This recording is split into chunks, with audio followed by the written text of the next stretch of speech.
May 7, 2025 ഇന്നത്തെ പ്രത്യേകത എന്താണ്? ഇന്ന് നിങ്ങൾ പത്രം വായിച്ചായിരുന്നോ? എന്തായിരുന്നു ഇന്നത്തെ പ്രത്യേകത?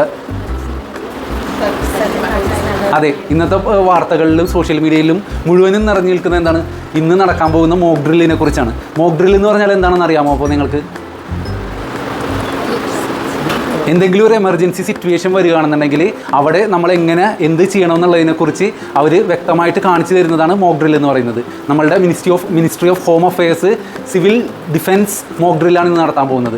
1971 ബംഗ്ലാദേശ് വാറിൻ്റെ സമയത്താണ് ഇതേപോലെ ഒരു ഹ്യൂജ് സ്കെയിൽ നടത്തിയിട്ടുള്ളത്. ഇപ്പോൾ ഇന്നത്തെ വാർത്തകളിൽ ഇപ്പോൾ നമുക്ക് പറയുന്നത് മിനിസ്ട്രി ഓഫ് ഹോം അഫെയർസ് പറയുന്നത് എന്താണെന്ന് വെച്ച് കഴിഞ്ഞാൽ ഇന്ന് ഇന്ത്യയിൽ 244 സിറ്റീസിൽ ഒരുമിച്ച് ഈ മോക്ക് ഡ്രിൽ നടത്തും എന്നുള്ളതാണ് പറയുന്നത്. അപ്പോൾ അതിൻ്റെ ഭാഗമായിട്ട് നമ്മളെല്ലാവരും റെഡി ആയിട്ടിരിക്കണം അതിൻ്റെ ഇൻസ്ട്രക്ഷൻസും കറക്റ്റായിട്ട് പേപ്പറുകൾ വഴിയും സാമൂഹിക മാധ്യമങ്ങൾ വഴിയും പുറത്തു വിടുന്നുണ്ട്. നിങ്ങളതെല്ലാം വായിച്ചിട്ടുണ്ടാവും അല്ലേ? അപ്പോൾ അതിൽ പറയുന്നത് എന്താണെന്ന് വെച്ച് കഴിഞ്ഞാൽ കോർപ്പറേറ്റ് ഓഫീസുകൾ, കമ്പനികൾ, പ്രത്യേകിച്ച് എഡ്യൂക്കേഷണൽ സ്ഥാപനങ്ങളിലെല്ലാം ഫസ്റ്റ് എയ്ഡിൻ്റെ കിറ്റുകൾ ഉണ്ടായിരിക്കണം, അതെല്ലാം റെഡി ആയിരിക്കണം എന്നുള്ളതൊക്കെ പറയുന്നുണ്ട്. നമ്മളെ സംബന്ധിച്ചിടത്തോളം Guardian Angel Institute of Care ഗിവിനെ സംബന്ധിച്ചിടത്തോളം ഇത് വളരെ ഈസി ആയിട്ടുള്ളൊരു കാര്യമാണ്. കാരണം നിങ്ങൾ ഈ പറയുന്ന ഫസ്റ്റ് എയ്ഡ് കിറ്റ് എന്താണെന്ന് വ്യക്തമായിട്ട് അറിയാം.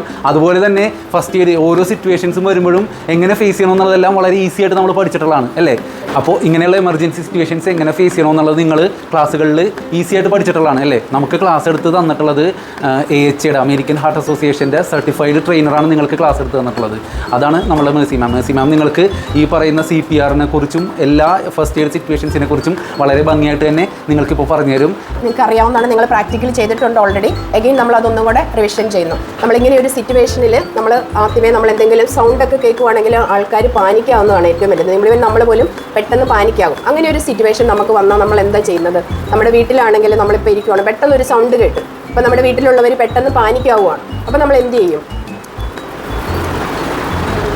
അപ്പം നമ്മൾ അവരെ പെട്ടെന്ന് തന്നെ അവർ കംഫർട്ടായിട്ടുള്ള ഒരു സ്ഥലത്തിലേക്ക് അവിടെ നിന്ന് മാറ്റി ഒന്ന് ഇരുത്തുക. അതിനുശേഷം ഒരിക്കലും നമ്മൾ അവരെ തന്നെ ഇരുത്തിയിട്ട് നമ്മൾ പോകരുത്. Stay with dum. അവരുടെ കൂടെ നമ്മൾ നിൽക്കണം, അവരെ ഒന്ന് കംഫർട്ട് ആക്കണം. അതിനുശേഷം നമ്മൾ അവരോട് ടേക്ക് എ ഡീപ് ബ്രീത്ത്, നല്ല ആയിട്ട് ശ്വാസം എടുക്കാം. നമ്മൾ പഠിച്ചു നമ്മൾ എങ്ങനെയാണ് ഡീപ് ബ്രീത്തിങ് ടെക്നിക്ക് ചെയ്യണം നമ്മൾ പഠിച്ചിട്ടുണ്ട്. അപ്പോൾ ആ ടെക്നിക്ക് നമ്മൾ അവരോട് പറഞ്ഞ് അവരെ കൊണ്ട് ഡീപ് ബ്രീത്ത് എടുക്കാനായിട്ട് നമ്മൾ പറയണം. അപ്പോൾ ഇതിനകത്ത് പ്രത്യേകം ശ്രദ്ധിക്കേണ്ടത് നമ്മൾ അവർ തനിച്ചാക്കിയിട്ട് നിങ്ങൾ വേറെ ആരും വിളിക്കാനോ ഒന്നും പോകാനായിട്ട് പാടില്ല. പെട്ടെന്ന് ഒരാൾ കാർഡിയക് അറസ്റ്റിൽ പോയി, അപ്പോൾ ഇങ്ങനെ പെട്ടെന്ന് പേടിച്ചിട്ടായിരിക്കാം, പെട്ടെന്ന് കൊളാപ്സ് ആയിപ്പോയി. അപ്പോൾ അങ്ങനെ ഒരു സിറ്റുവേഷൻ വരുവാണെങ്കിൽ നമ്മൾ എങ്ങനെയാണ് അതിനെ ഹാൻഡിൽ ചെയ്യണം നമ്മൾ പഠിച്ചിട്ടുണ്ട്. അപ്പോൾ അതിനകത്ത് പ്രഭാത് ഇപ്പോൾ കാണിക്കും എങ്ങനെയാണ് അത് ചെയ്യണം എന്നുള്ളത്. പ്രഭാത് കാണിക്കും. അപ്പം നമുക്കത് നോക്കാം. സീൻ സേഫ്റ്റി നോക്കാം. Are you okay? No. Help me. No response. Pulse illa, breathe illa. Call the ambulance.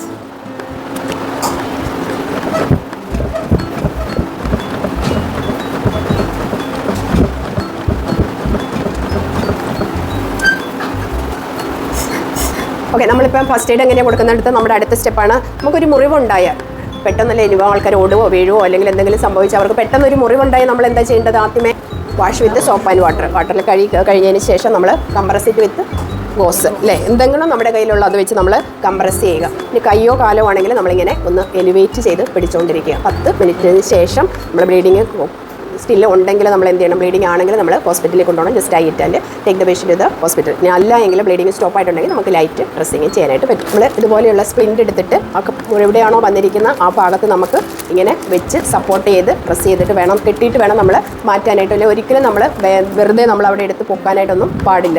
അപ്പം നമുക്ക് ഇതുപോലെ സ്പ്ലിൻ്റ് നമ്മുടെ അടുക്ക് ഇല്ലെങ്കിൽ എന്തെങ്കിലും ചെറിയ പലക പോലെയുള്ള സാധനങ്ങളും വെച്ചിട്ട് സപ്പോർട്ട് ചെയ്ത് ഇതുപോലെ സ്ട്രെയിറ്റ് ആയിട്ട് സപ്പോർട്ട് ചെയ്ത് വെച്ച് ആ ഭാഗത്തെ അനക്കാതെ ഇമ്മൊബിലൈസ് ചെയ്തിട്ട് വേണം നമ്മൾ ഷിഫ്റ്റ് ചെയ്യാനായിട്ട്. ഉടനെ ഇങ്ങനെ നമ്മൾ പൊക്കിത്താതെ അവരെടുത്ത് കിടത്താനായിട്ട് പാടില്ല.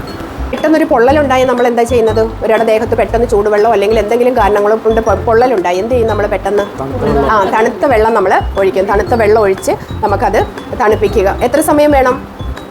ഒരു 20 to 30 മിനിറ്റ്സ് നമ്മൾ വെള്ളം ഒഴിച്ചുകൊണ്ടേ ഇരിക്കുക. കയ്യോ കാലോ ഒക്കെ ആണെങ്കിൽ നമുക്ക് വെള്ളത്തിൽ ഡിപ്പ് ചെയ്യാനായിട്ട് പറ്റും. അല്ലെങ്കിൽ വെള്ളം ഒഴിച്ച് തണുപ്പിച്ചതിന് ശേഷമാണ് നമ്മൾ കൊണ്ടുപോകേണ്ടത്. അതുപോലെ തന്നെ ബ്ലിസ്റ്ററൊക്കെ വന്നിട്ടുണ്ടെങ്കിൽ അതൊരു കാരണവശാലും പൊട്ടിക്കാൻ പാടില്ല. അതിനുശേഷം നമ്മൾ ഹോസ്പിറ്റലിൽ കൊണ്ടുപോകേണ്ടതാണെങ്കിൽ ജസ്റ്റ് ഒന്ന് കവർ ചെയ്ത് നേരെ ഹോസ്പിറ്റലിൽ കൊണ്ടുപോകും. ഒരു കാരണവശാലും നമ്മൾ ബട്ടർ, ഗീ, തേന് അതുപോലെയുള്ള സാധനങ്ങളൊന്നും യൂസ് ചെയ്യാൻ പാടില്ല. അതുപോലെ തന്നെ ഐസ് വെക്കാനും പാടില്ല. തണുത്ത വെള്ളം മാത്രം ഒഴിക്കുക. അപ്പോൾ ഫസ്റ്റ് എയ്ഡ് എങ്ങനെയാണ് ഹാൻഡിൽ ചെയ്യണമെന്ന് ഉള്ളത് നിങ്ങൾ മറ്റുള്ളവരെക്കാളും ഉപരിയായിട്ട് നല്ലതായിട്ട് പഠിച്ചിട്ടുണ്ട്. അപ്പോൾ ഇതൊരു നിങ്ങൾ പാനിക്കാകാതെ നല്ലതായിട്ട് ഒരു ആവശ്യം വരുമ്പോഴത്തേനും ചെയ്യാനായിട്ട് നമ്മൾ റെഡിയാകുക. അതുപോലെ മറ്റുള്ളവരെയും കൂടെ ഇത് ചെയ്യാൻ വേണ്ടിയിട്ട് നിങ്ങൾ പഠിപ്പിക്കുകയും കൂടെ ചെയ്യുക. എല്ലാവർക്കും all the best. Guardian Angel Institute of Caregiving.